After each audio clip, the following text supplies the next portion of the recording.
What's up everybody, and welcome to another Manin's Minute. In this video essay, we will be talking all about cord cutting. Cord cutting is one of those things in the occult world that gets talked about a lot, shown all over social media, and usually made to look way more mysterious than it really needs to be. So let's just break it down in a plain witchy talk. Cord cutting, magically speaking, is the act of severing an energetic tie between yourself and a person, situation, a habit, memory, or even a version of yourself that you no longer want draining your life. That's it. That's the heart of it. It's not some flashy Hollywood explosion of candles and smoke where the universe dramatically claps because you finally dump your ex. It's much more personal than that, more real than that too. The first thing to understand is that as people, we create connections constantly. Some of them are beautiful, some of them are necessary, some of them teach us things, and some of them, quite frankly, need to go. Every conversation, every relationship, every painful argument, every unhealthy attachment, every obsession, every dependency, every person who gets too deep under your skin can leave an imprint. That imprint can feel like a tug, a weight, a pullback towards something that you're trying like hell to move on from. That is where the idea of the cord comes in. Now, do I mean there's a literal glowing rope hanging off your chest that only witches can see? No, calm down. I'm speaking energetically and symbolically here. But symbolism has power. In witchcraft and magic, symbolism is one of the main ways we speak to the deeper layers of the mind and spirit. The subconscious responds to image, action, intention, repetition, and emotion. So when we talk about a cord between you and another person, what we're really talking about is an energetic bond that still has influence over you. Sometimes that bond is mutual, sometimes it's one-sided, sometimes the other person has moved on and you're the one still carrying the link around like a sack of bricks. And that is why cord cutting can be such a useful practice. It gives form to something you're already feeling. It gives your will a direction. It takes the invisible mess and says, all right, enough of this, let's deal with it.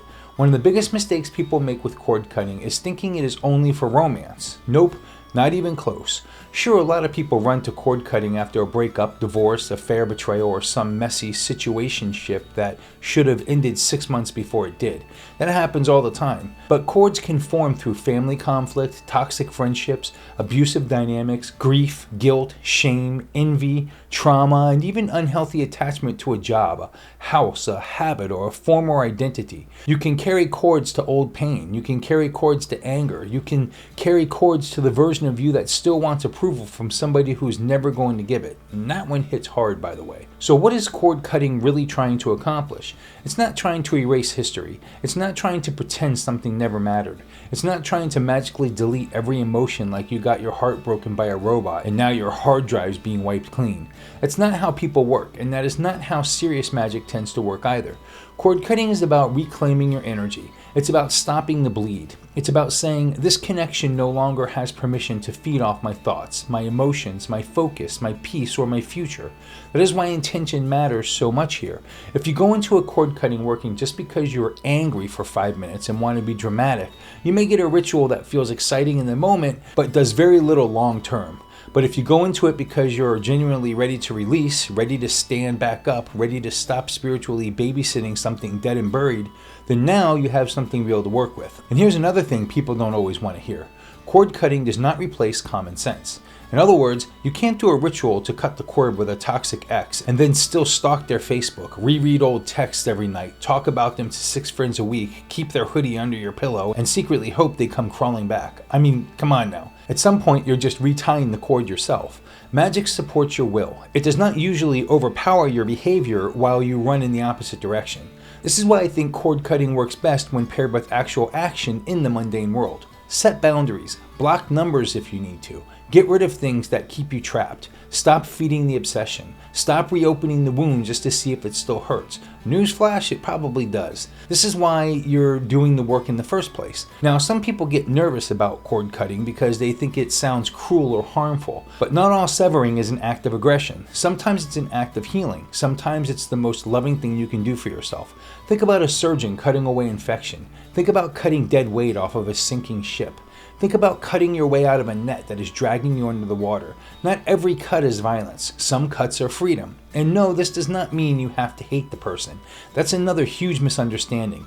You do not have to be foaming at the mouth with rage to cut a cord. In fact, sometimes the most powerful cord cuttings happen when you're calm enough to finally say, I wish you whatever path you're going to walk, but you're not walking it through me anymore. That is grown-up magic right there. Not loud, not flashy, just solid. Also, let's touch on something people often overlook. A cord cutting is not always about another person. Sometimes you need to cut cords with your own patterns, your own excuses, your own attachment to suffering, because at least suffering feels familiar. That gets deep real fast, I know, but it's true. Some folks are not bound to a person nearly as much as they're bound to the story they keep telling themselves about that person.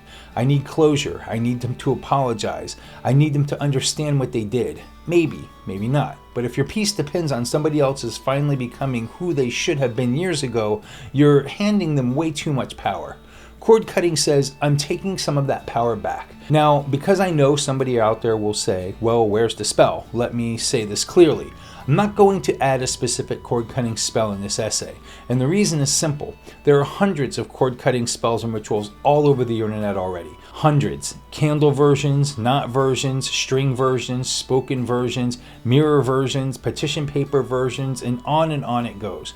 If you want one, you can find one in about 5 seconds. The point of this essay is not to dump another formula into the pile. The point is to help you understand the why behind the work. Because if you understood what cord cutting is actually doing, then whichever method you choose will have a lot more meaning and a lot more force behind it. Personally, I think that matters more than blindly copying some trendy setup you saw online because it looks spooky and cool. A lot of people are out there doing rituals for the camera now. Everything has to be aesthetic. The candles have to drip just right. The herbs have to be scattered like a movie set. The music has to sound like a ghost is about to ask for your Netflix password. And meanwhile, the person doing it has no real intention at all. It's just performance. That's fine for content, I guess, but real magic usually asks more from you than presentation. Real cord cutting asks honesty. Are you truly ready to let go? Are you ready to stop feeding what is feeding on you? Are you ready to live without that chaos, even if part of you got used to it? Those are the real questions. And one last thing. Cutting a cord does not always mean you'll never think of that person or situation again. You probably will. Memory is memory, life is life. But ideally, after the work is done and time has had a chance to settle in, the charge starts to lessen. The hook is not as deep. The pull is not as strong. Their name doesn't hit you in the gut the same way. The thought may still come, but it doesn't own the room anymore. That's progress. That's movement. That is what a lot of people are truly seeking, whether they know it or not. So if you've been dragged down by a bond that needs to end, cord cutting may be worth considering. Not because it's trendy, not because it looks witchy on a screen, but because sometimes your spirit gets tangled up in places it no longer belongs. And at some point, enough is enough. At some point, healing means releasing. At some point, peace requires a blade. And when that moment comes, cut it clean.